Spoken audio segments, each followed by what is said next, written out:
Hi everyone, welcome to the Dr. Debra Soh podcast. This week I am doing my first solo episode on the subject of grooming. I've been wanting to do this episode for a while, so I appreciate you guys being patient with me. This information is especially timely right now when we look at what's happening in education with regard to some of the very inappropriate conversations we see happening between teachers and students. Also with regards to some of the materials like books, the curriculum in terms of gender ideology, conversations about human sexuality. And then also when we look at TV shows, movies, there's a lot there. It's really a nightmare, I think, to be wading through. So I really wanted to put this episode together for parents and caregivers, as well as educators who aren't woke. I hear from many of you all the time telling me that you're really horrified at what's happening in the classroom, the types of directives you're being given, what you see your colleagues teaching other kids.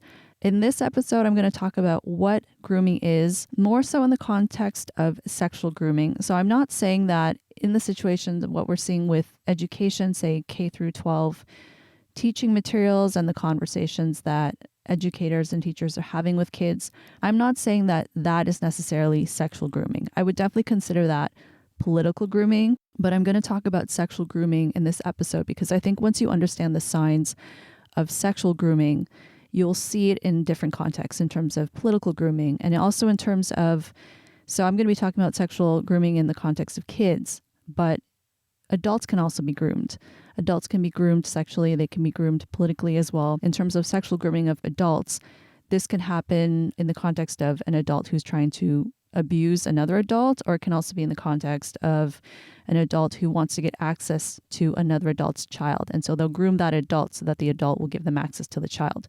So for this episode, I'm going to talk about what grooming is, the red flags to look out for, the type of person who tends to commit sexual abuse of children, what you can do in terms of prevention, and also I'm going to answer some audience questions. So across the board, doesn't matter what the context is. Once you know what the signs of grooming are, you'll recognize them and you can't unsee them. And that's why I think it's so powerful to share this information, because it's like a light bulb goes off, or it's like the clouds part and you suddenly see things for what they really are. And I also think it's very important for parents who are concerned to know that it's okay to be concerned.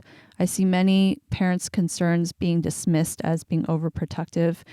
And so that's another part of this episode. And that's going to be a theme that is consistent throughout, because as parents, you know what's best for your kids. And I don't think you should ever feel badly or feel guilty or feel like you should not have this concern for them. I want to start by saying this episode should not be used as a checklist for diagnosis. If you have concerns, you should talk to your physician or a mental health professional. Sexual abuse and sexual assault are understandably uncomfortable topics, but ignoring them and the potential risk to kids does a disservice to children. I've said this before. I don't think victims should feel any shame about what happened to them. My heart goes out to any of you listening right now who may be victims. In my mind, the fact that this keeps happening is more of a reason to talk about child sexual abuse and to bring awareness to it so that we can stop it from happening. My opinion is based on my time and experience working in the field, doing research on pedophilia and sexual offending, and working clinically with individuals convicted of child sexual abuse. I've also worked with victims in the past. When you have the experience I've had working with sex offenders and understanding how their minds work, you draw connections and see things that other people do not see. So my goal with this episode is to share that insight with you. If and when you talk about this subject with other people after listening to this episode, or I'm sure some of you listening have done so in the past, and I guarantee you will experience or have probably experienced some pushback from other people. They may accuse you of being paranoid. They'll say things like, oh, that doesn't happen, or people don't think like that, or they'll say, oh, well, how can you punish someone for being good with kids? And the thing is, if you ask someone in the field or someone who has worked with sex offenders what their opinion is, they will tell you, no, this is definitely a problem. This definitely happens. And the people who have these very, I don't want to say they're ignorant, but the people who have these very shiny, optimistic views of sexual predators, I can guarantee you they've never sat down and actually had a conversation with any of these people. Grooming behaviors are very sneaky, and they can very easily be dismissed as kindness or someone being good with kids, as I mentioned. And that's the thing. You can never 100% know unless you can get into someone's mind, or unless you do find that they have committed child sexual abuse. You can never really know what someone's intentions are by doing something, because many of these signs could be seen as innocuous. It could be, oh, this person is just being nice to a kid. But my goal in highlighting them and talking about this is that what you're trying to do, I would say, is reduce the risk of sexual abuse as much as you can. You can't lower the risk of sexual abuse to zero unless you lock your child in your basement until they're, say, 25, which needless to say, don't do that. As in life, it's not possible to reduce the risk of anything to zero. But when you start to see certain signs, especially if you start to see patterns of signs, when you know what to look for, it doesn't really matter what someone's intention is, because you as a parent, I think, have a right to step in and say, I'm not comfortable with that. It just gives you more information about somebody. These techniques feed on people's goodwill. That's why they work. And that's why abusers keep using them. There are a variety of things that grooming accomplishes that I'll get into. Child sexual abuse is very common. And if it doesn't happen to your child, it will likely happen to a child you know. According to the Centers for Disease Control and Prevention, about 1 in 4 girls and 1 in 13 boys have experienced childhood sexual abuse. I wouldn't be surprised if those numbers were, in fact, higher, because child sex abuse is such a taboo subject that people don't really talk about, although I do think that's getting better. I think rates of reporting are also quite low. So of the kids who experience sexual abuse and who do even talk about it or disclose it, they may not necessarily report it to law enforcement. And I think this is especially stigmatized for boys. Not to say that I think this is stigmatized for girls as well, but I think there's an added layer of stigmatization for boys who are sexually abused. So as I mentioned, grooming serves a number of goals for the abuser. Number one, it allows them to test the waters with a child to see whether a particular child will be open to sexual abuse.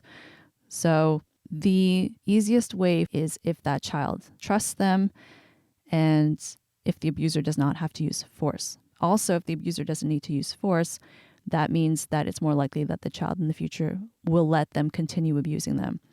So the biggest concern for an abuser is finding vulnerable victims who are not going to report them after. So this is why they really work on having a relationship with the child, having a positive relationship with the child. And usually also the parents as well. The parents are being groomed, the family's being groomed, the whole community is being groomed, so that, again, it facilitates the abuser getting sexual access to the child. Also, the child staying quiet, not reporting them. And if the child does eventually report them or disclose that this has happened to them, it increases the likelihood that the child will not be believed. Or if the child does not disclose, it allows the abuser to continue to get sexual access to the child. So it serves many goals. And groomers are extremely manipulative. They're very manipulative in their ability and very effective in finding children who are vulnerable and in exploiting their vulnerabilities. Now, one powerful way that parents can prevent grooming from continuing on to actual sexual abuse. Some might consider grooming in itself to be a form of sexual abuse, and I don't disagree with that. But I would say one thing that groomers are looking for is they want to see which kids are going to keep secrets and protect the abuser. So biggest thing I would say for parents, if they ask a child to keep a secret and the child does not keep that secret, the groomer learns that it's going to be more difficult for them to abuse that child and to get away with it. It's important to note that the process of grooming is very gradual. This is intentional because it's meant to be confusing for the child. The groomer does not want the child to realize that they're being groomed. They don't want the child to notice when the relationship eventually becomes sexual. They want the child to second guess themselves. And they want the child to also feel as though they are somewhat responsible. Because again, this increases the likelihood that the child is not going to disclose it. If the child cares about the abuser, they don't want bad things to happen to the abuser. It's also really important to note that children and their parents usually know the abuser.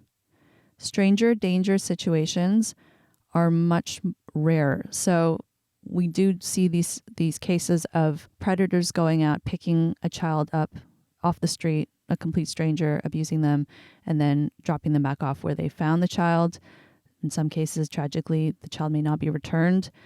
I'm not saying that one case is any worse than the other. I think child sexual abuse across the board, sexual assault and abuse across the board are terrible things.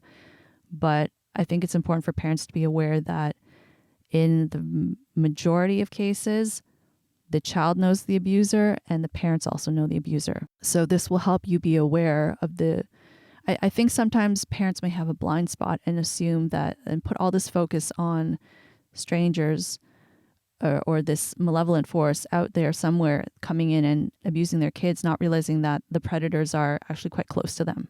So that's something to be aware of. And I would advise parents to put as much effort into keeping your kids safe from strangers as keeping them safe from people you know. I mean, that might sound dark, but that's just the reality. That's unfortunately how this type of abuse works. And so it's also important for your kids to know that sexual abuse can happen from not just adults, but also other kids and teenagers that they know. All right, so I'm going to talk about the reasons why people sexually abuse children, because I'm sure people are wondering why would someone do this to a child? And I think also when you understand the motivating factors, it makes sense why we see these horrific cases of people who have hundreds or thousands of victims. So pedophilia is the sexual interest in prepubescent children. So these are kids under the age of 11 typically. So basically what this means is if someone is pedophilic, they will have a preference for that age category. They may or may not also be sexually interested in adults. So just because someone is married or has a romantic partner or a long-term partner, or just because they're a parent, this does not mean they don't have pedophilic interests. Pedophilia is also more common in straight men than gay men. Pedophilia exists predominantly, if not solely, in men, and I'll explain why in a moment. This isn't to say that women aren't sexual abusers, but when women abuse kids, it is for reasons other than pedophilia. So women are not sexually attracted to kids. Whether or not they report being sexually attracted to kids, their reasons for committing sexual abuse against children usually have more to do with a personality disorder. In some cases, or I would say in most cases, they likely have a male partner who is encouraging them to facilitate this abuse, whether it's abuse of their own child or another child. It's very much different from men who sexually abuse kids. I also want to point out that this is not about power and control, because that's a very common narrative that is not correct. If you actually understand human sexuality, you understand sex differences with regard to human sexuality, you'll know that power and control are not part of the equation. It's very much about sexual preference. I used to do brain imaging of pedophiles, and these studies I worked on showed that pedophilia is something in the brain. There's something about the wiring of these men's brains that leads them to inappropriately identify children as sexual targets. So I want to be very clear. Pedophilia is biological. It cannot be cured. That says nothing about someone's behavior. I think whether or not something is biological is not an excuse for someone to get a free pass on their behavior. I think anyone who abuses a child should be held criminally responsible, 100%. And I do not think that pedophilia should be normalized or destigmatized. I don't believe children can consent to sex. I'm really concerned about how this so-called normalization of pedophilia can and will be abused and misused, especially if it becomes a civil rights issue, which is very disturbing to me. So I want to be very clear with that. It's also important, I think, for parents to know that in the past there was this narrative that people who sexually abuse kids were themselves sexually abused, and this is not true. This has actually been debunked with research. Sex offenders lie about everything, but they will frequently lie about having experienced childhood sexual abuse to evoke sympathy in hopes of getting a lighter sentence when they are being prosecuted. So again, regardless of someone's history, regardless of whether pedophilia is biological, it does not mean that someone should not be held accountable for their actions. So now that you understand pedophilia and the fact that this is something that can't be cured, this is a sexual preference that some people have, it speaks to why some people will go to such lengths to get access to child victims. and why they will in some cases build their entire life around having these opportunities in terms of, say, the vocations that they choose. So of course, this is not to say that every adult who works with kids is a potential predator, but I think it's just something that parents should be aware of. I think this is totally commonsensical. It should not be controversial to say that. All right, so there are different reasons why people sexually abuse children. And for people who abuse kids who are not pedophilic, so incest offenders are less likely to be pedophilic. So these are people who abuse children within the family. So in this case, it can have to do with a really dysfunctional family dynamic, needless to say. Sometimes people have a fear of intimacy with adults, and so they'll choose to have children as sexual partners, which is completely inappropriate and wrong.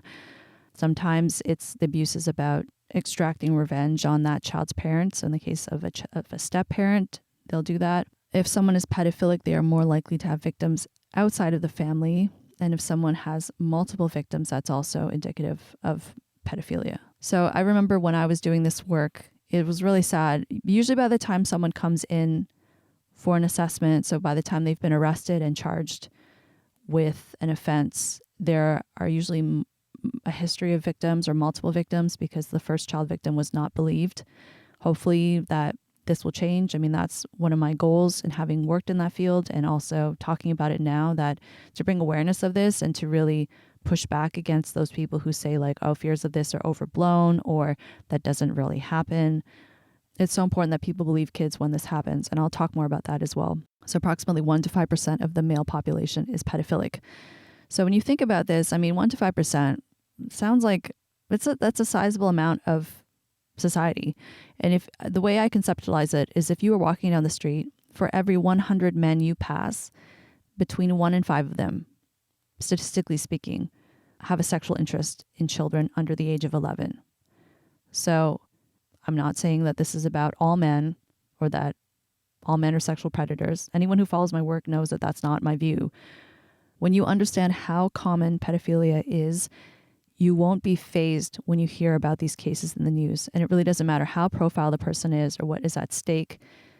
When you understand how prevalent it is and also the reason why people commit this abuse, it will give you a more clear perspective on it. And I think the reason why people are so much in denial about it is because they don't understand that.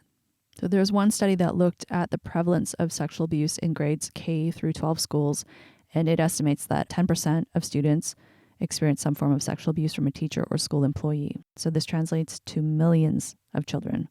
Sexual abuse can also be intergenerational.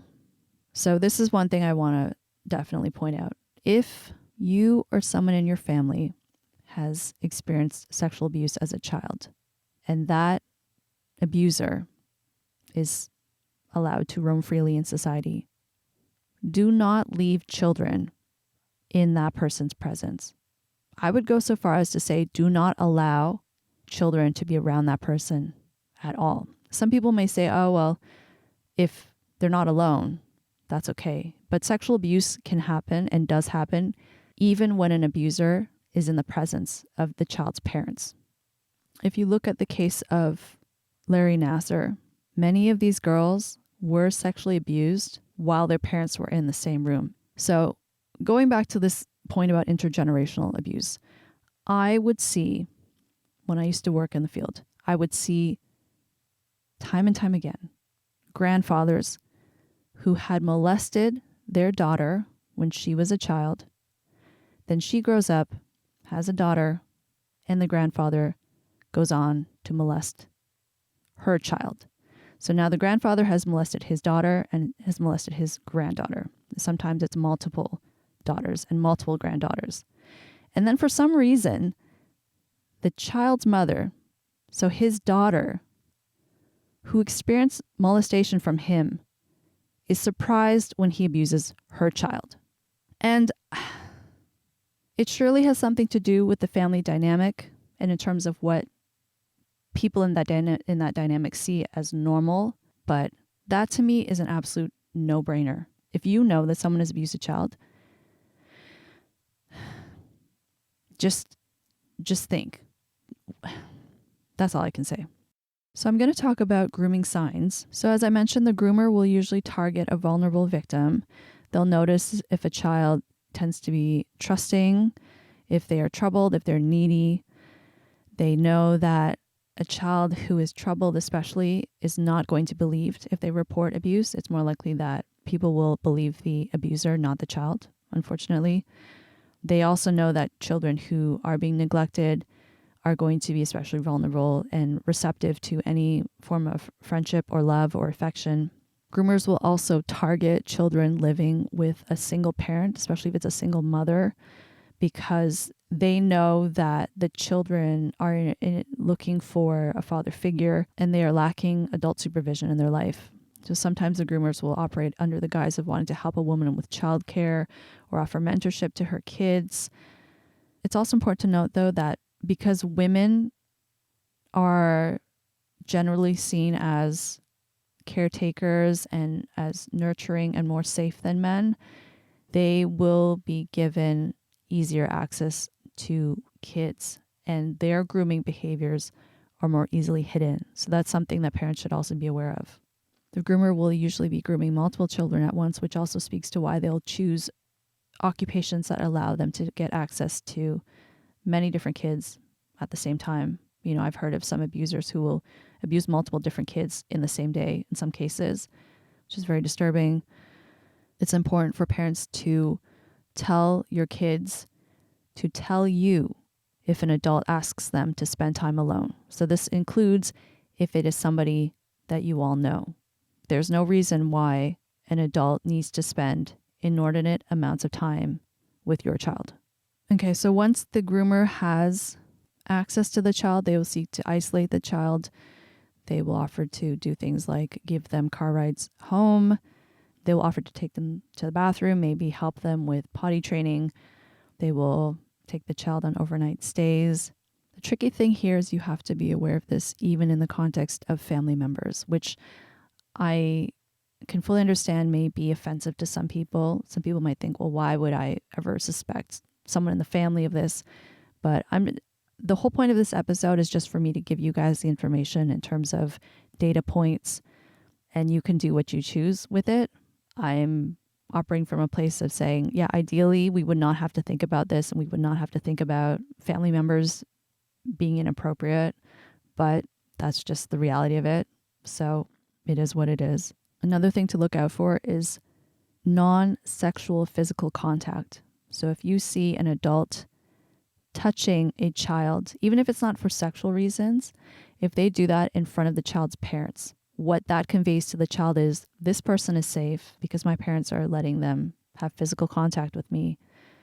And that opens up the door for someone who is looking to abuse a child to turn that touch into something that's sexual down the line. And the child is going to have a harder time differentiating and saying, okay, this is not okay now. So it creates another level of confusion for the child. It's very much intentional. So that's something to also look out for. Hugs are another thing to look out for, or anyone who wants to put a child who is not their own in their lap, to sit them in their lap. That makes me very uncomfortable. And I think it should make other parents uncomfortable too. I can tell you from my time working with pedophiles that you cannot tell whether someone is a pedophile or a child sex abuser by looking at them.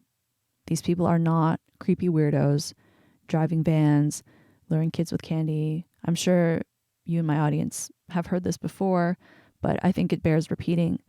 You cannot tell. And pedophiles do not fit a stereotypical image, whatever it is that we conjure up in our minds. They come from all different types of backgrounds, every race, every ethnicity, every socioeconomic status, age, education. It does not matter. I remember seeing doctors and lawyers coming into the clinic as patients when I used to do this work. Child sex abusers are super charismatic. They are usually very well liked. They have a good reputation in the community. Other adults think very highly of them. They make a point of creating this image of themselves so that they can get access to kids and so that people don't suspect them of any wrongdoing. I mean, many of these people also have comorbidity in terms of they have personality disorders. They may have psychopathy.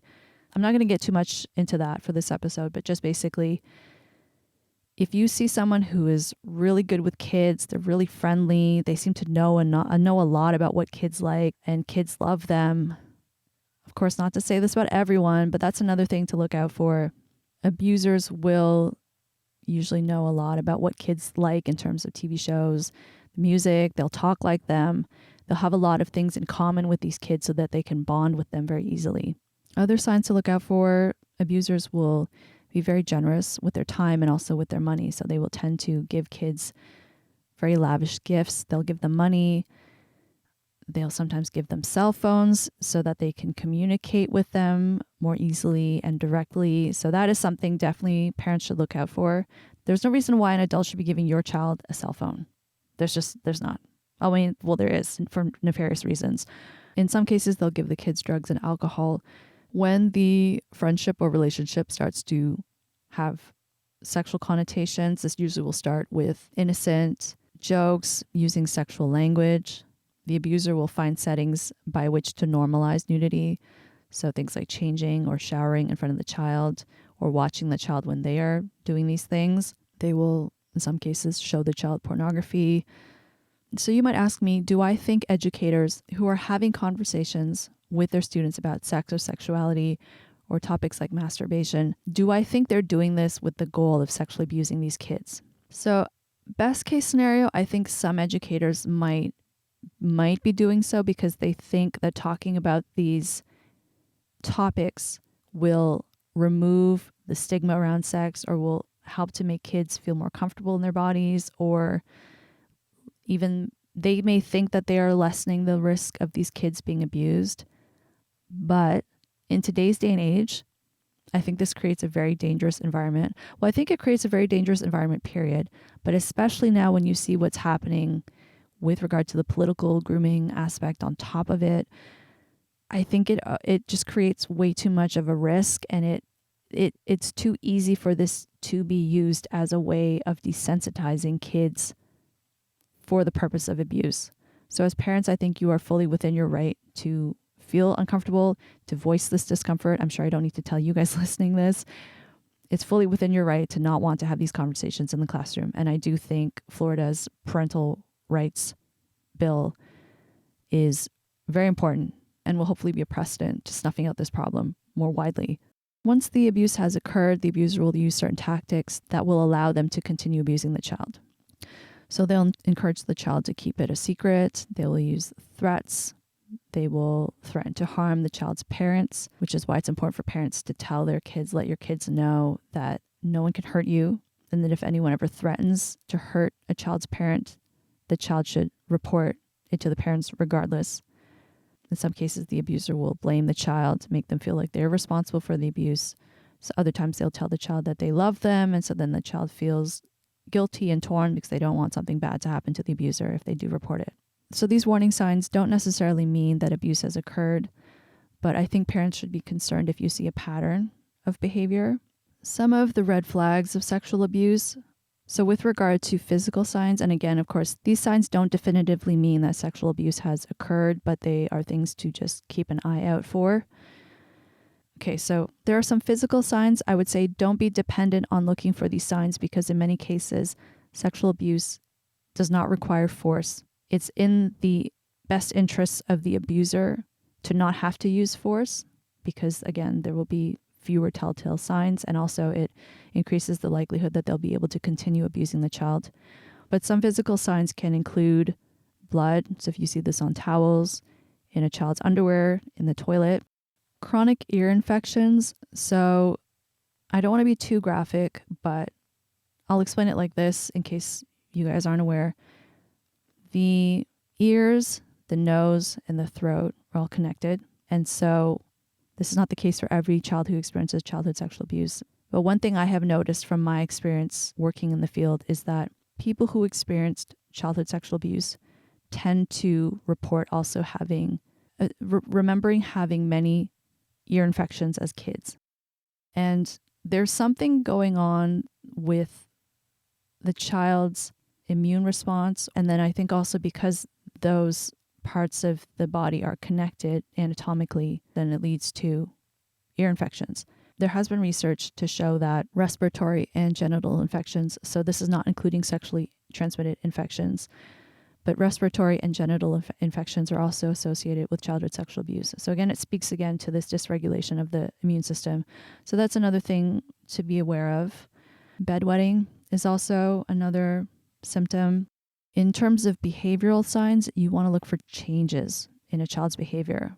Again, I don't think any of these signs individually are necessarily indicative of anything, but if, say, a child was really good at school before and they suddenly start getting poor grades, or if they are suddenly skipping classes, I think also if kids start turning to drugs and alcohol, that's a worrying sign. I mean, it could be for a whole bunch of different reasons why some kids just are experimental, but it's worth a conversation, I would say.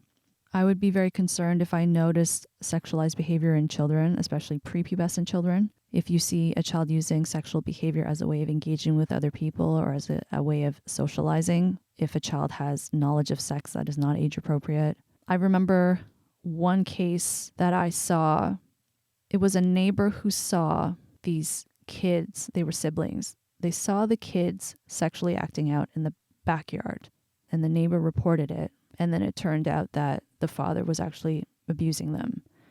When you see things like this as an adult, I really say it's on us to be responsible and to notice it, not to turn away from it, and to report it, because these kids are dependent on us to do the right thing. Hypersexuality, now this is something that I noticed in my own research. This is another one of my areas of expertise when I was in academia. And in both men and women, again, of course, not everybody, but hypersexuality is correlated with childhood sexual abuse. And I thought this was interesting because usually for men, because men on average do have a higher sex drive, I think we as a culture tend to just dismiss that to some extent. We just say, oh, that's just men. But from the conversations I would have with these individuals, an unusually high percentage of men who are hypersexual as adults, so by hypersexual, I mean their sexual behavior is excessive or disrupts their life in some way to the point where they're having trouble holding down a job or having a relationship or basically being functional. These men would tell me that they had experienced sexual abuse in childhood. So I do think there's a link there that we probably don't talk enough about. I think with women, there's more of a conversation because people are more quick to punish women or castigate women if they are hypersexual. I do wonder how many men out there who are very, very sexual, and maybe it may not even be disrupting them in their life, but it's coming from a place of this trauma that they experienced and a way of them trying to make sense of that trauma. I would also say if you have suspicions that a child has been sexually abused, to get an assessment from a medical professional. I think you should report it. If you're not satisfied, you can always get a second opinion.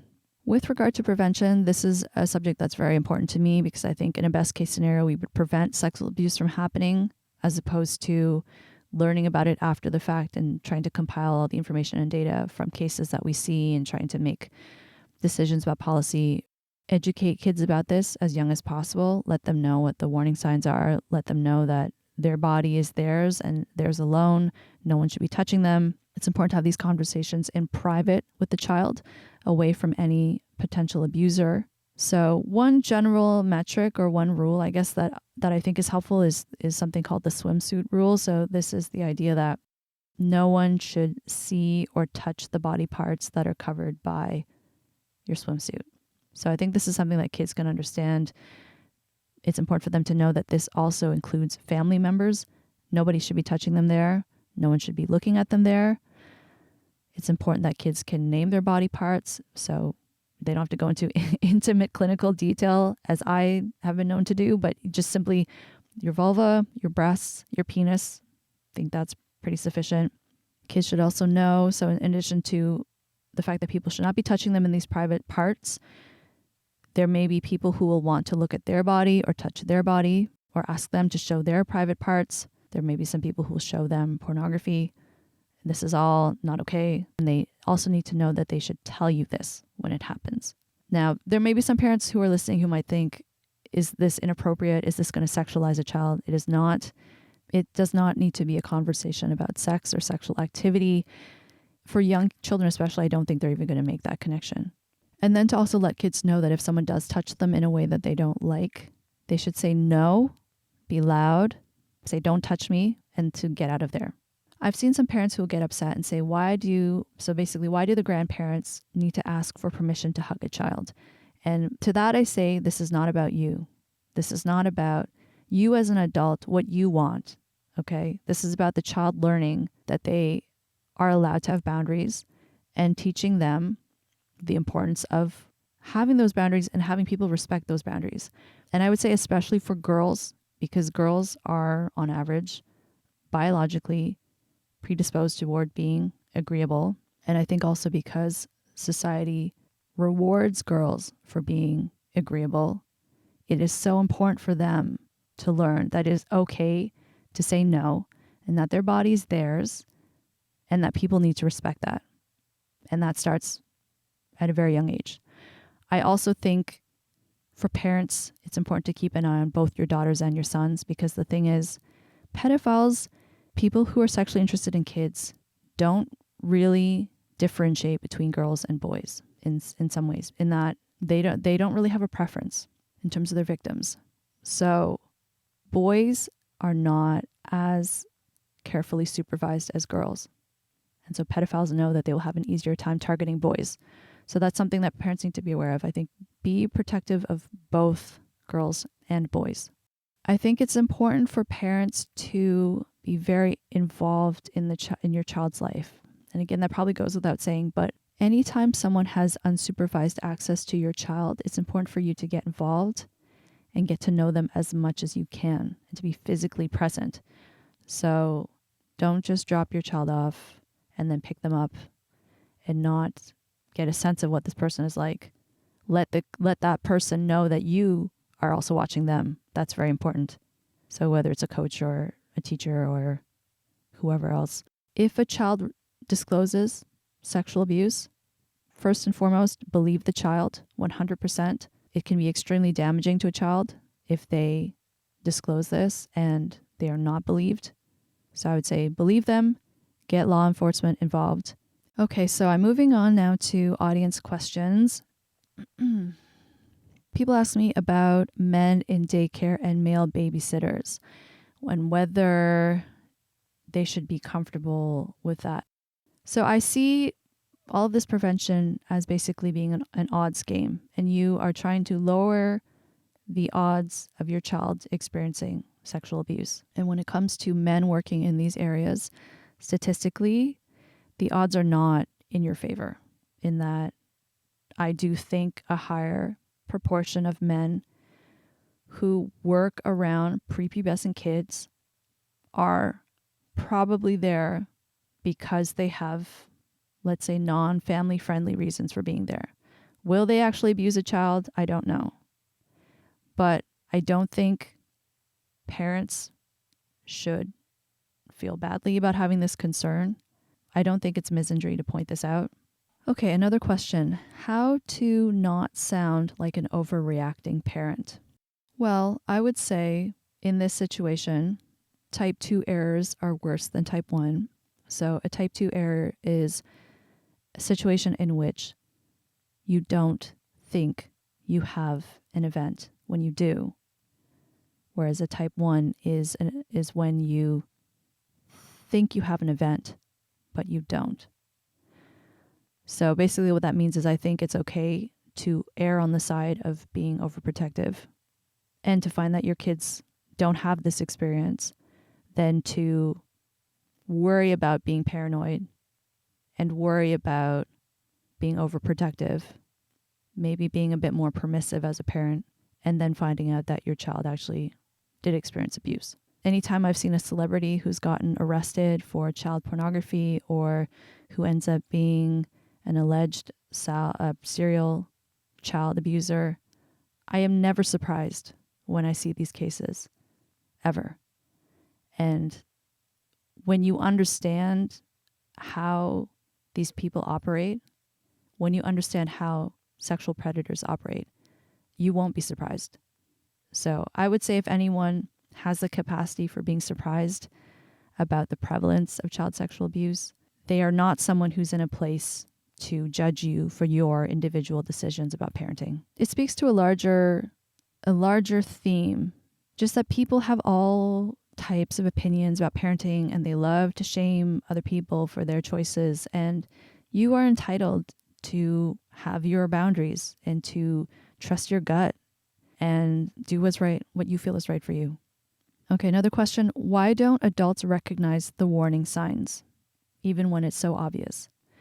Yeah, I think what it goes down to is some people just, and I don't think this is necessarily a bad thing, but some people just see the good or want to see the good in other people.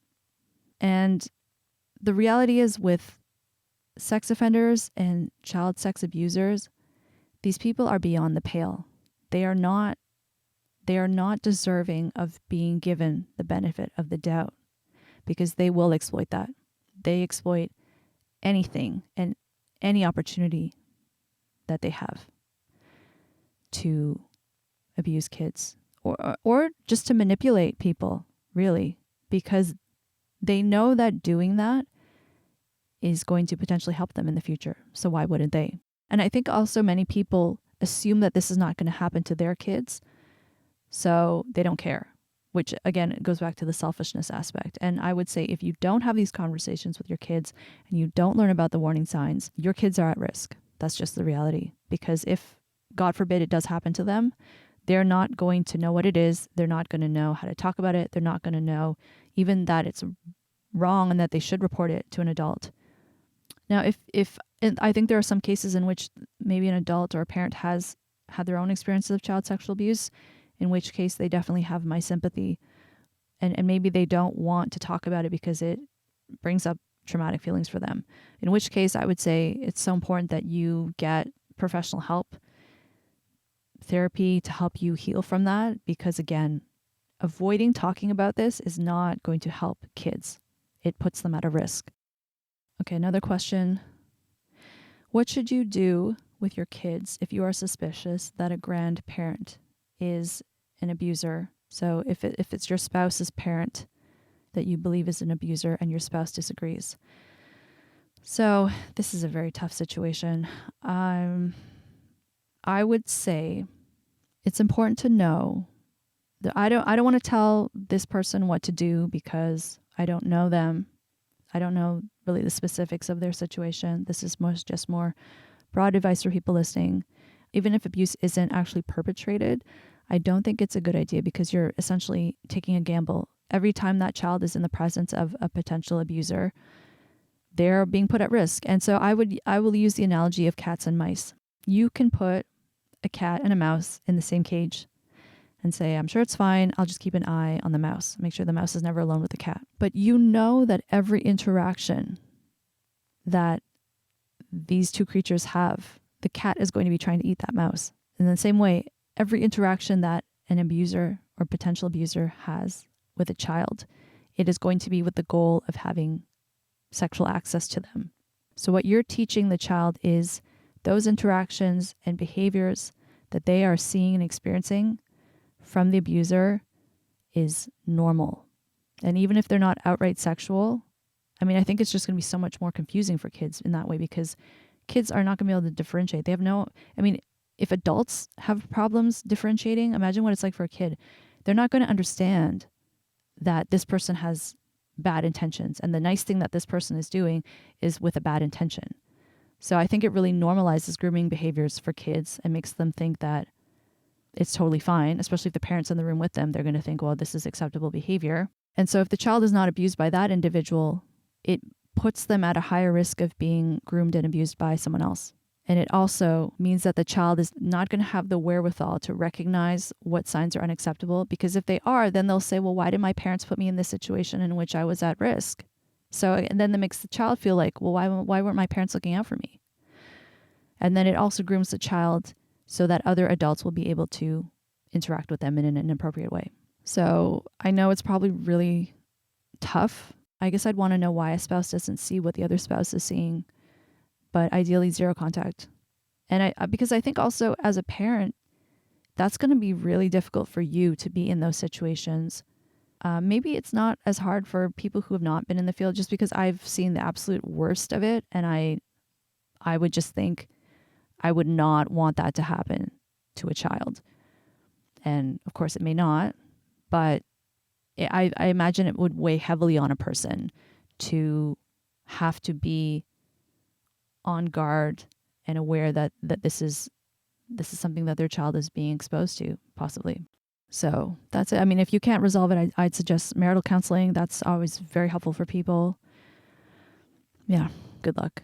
If you, as a parent, are in a situation in which you cannot physically be present when, say, it's for sports practices or any lessons, like hobbies that a child is pursuing, I would say to have a buddy system in that case. Have the child, make sure the child knows to never be alone, and to have a friend who's looking out for them, and for them to be looking out for their friend, and that basically they can act as witnesses, which is very important in case something happens, but also that they are just, I guess they have this awareness that they should be looking out for any of these inappropriate behaviors, and that they have a friend who's also looking out for them, and both of them can then report it to a parent. And of course, if it's a situation in which it's one-on-one, so let's say it's just the child and a mentor or a teacher, that, and in the event that that is an appropriate situation for them to be in. So say if they are getting lessons of some sort, just that the child knows, again, that they can come to you and tell you about anything that happens and that you will believe them. That's the key thing. And also for that adult to know that you have your eyes on them. And one final question is about how to monitor a child's online social media activity. So I feel this could be a whole other episode. If you guys do want that, let me know. What I will say for the time being is that it's important for you to have the child's passwords. I mean, ideally, I would just say don't let kids be on social media, but I guess it's much easier for me to say that than for that to actually be the case. Again, I think it goes back to locking your child in the basement for the next 40 years until social media just is not a thing anymore. Don't do that. I would say have all of if they are going to be on social media, have all of the passwords and have access to their accounts on those platforms, knowing that there's a good chance that a child probably is going to create, I think they're called Finstas. I'm not really with it enough to know, but I think it's called a Finsta when you have your main account and then you have another private account that's for your close friends, that's more private. Just be aware that the accounts that you know of may not be all the accounts that exist. Close the private messaging option on those accounts so that lessens the likelihood that other adults can contact them and have access to them. But also be aware that grooming is everywhere. It's also in email. It's also in video games. It's pretty much, like I said, anywhere that kids are, predators know to go there. So even if your child doesn't have a phone, they will still manage to get access to the internet because that's just how kids are. They can use their friends' phones. They can use a laptop or computer. So I think the most important thing is just for a child to know that they can come to you with anything. You have a good relationship with your child. And I would say that's another key thing with regard to how grooming with regard to gender ideology spreads. Because again, these predators, they know how to target vulnerable teens, kids who are younger than teenage, and they are going in with the goal of separating the kids from their parents. And they know that there's high likelihood that the child does not feel comfortable or doesn't have the social support, does not have a parent or an adult in their life whom they can turn to talk about what they're feeling. To have someone say, you know what, this stranger on the internet who's telling you all these weird things about gender may not have the best intentions for you and you shouldn't listen to them. So as I said, if you'd like me to do another episode with regard to online grooming, which is a whole other devastating nightmare, you can let me know. We have reached the end of today's episode. Thank you to all of you who have made it the full way through. Thank you for all of your support with the podcast and with the End of Gender. This subject of sexual grooming is a very heavy subject. It is a lot to potentially process. So I really recommend for everyone listening, if the sun is still up outside or even if it's not, go outside, get some fresh air, talk to the people in your life about what you think, hear other people's thoughts about it. These are definitely things that I did when I used to work in the field to help me process things and help to get it out of your system. If you enjoyed today's episode, don't forget to subscribe to the podcast, rate and review. Thank you so much to everyone who has already done that. Always makes my day to read your comments. Thank you also to all of you who are supporting me on Patreon. If you like me doing solo episodes, let me know and I'll do more in the future. If you have specific questions, you can also send them to me on social media. I'm at Dr. Debra Soh. You can also find me at drdebrasoh.com. See you guys soon.